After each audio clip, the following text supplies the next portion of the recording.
One of the most controversial yet eminent topics swarming around Wilsonville High School circulates around the competitive culture of parking.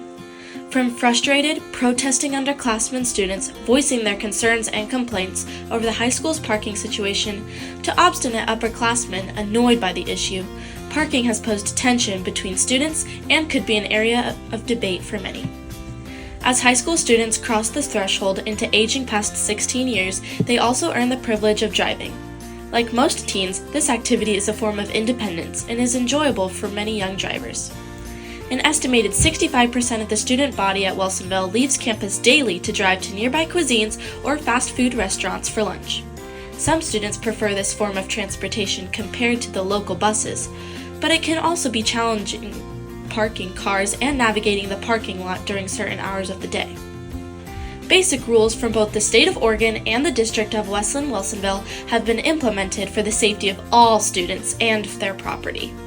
Some of these requirements include that students must display a parking permit on their car while within the designated parking zones. Students are not allowed to park in lots marked for staff or visitors.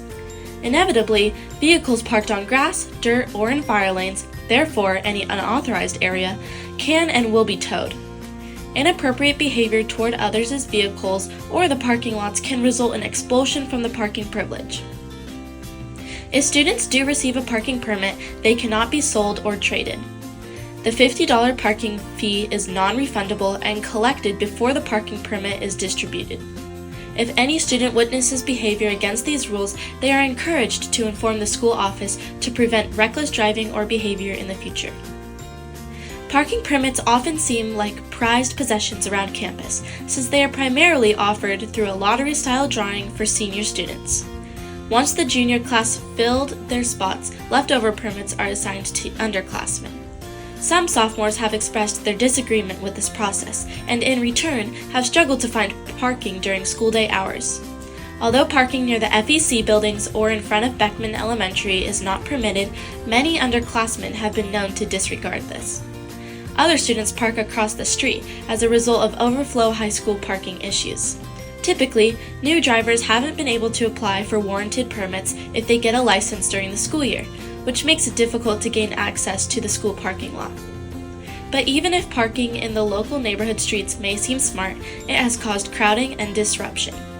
Drivers can apply for parking permit stickers by purchasing it through the bookkeeper. With ASB, the charge is $40 or $75 without. Only students who display these stickers on their windows can park within Wilsonville High School's north, west, and south lots. Still, there's been a lingering trial of underclassmen stealing spots.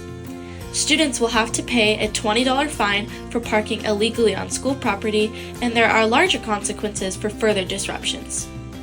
The most evident issues are the lack of regulation among student drivers, dealing with the dilemmas of assigned parking spots, and having students park in unsafe zones, such as the fire lanes or on the grass.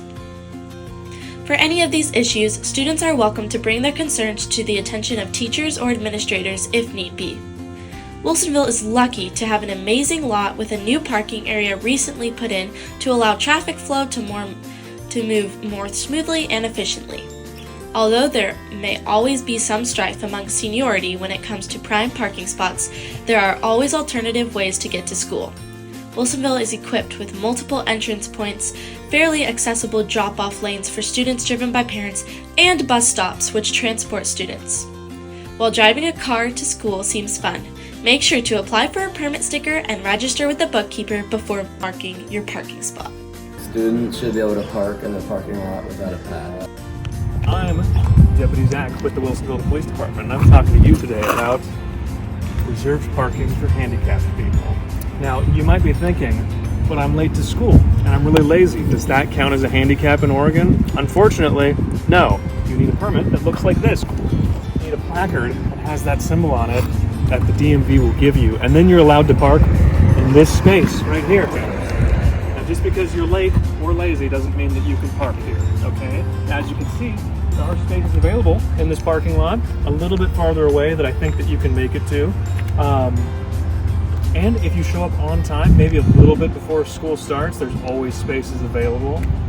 So just get here a little bit early and don't steal spots from people who really need them.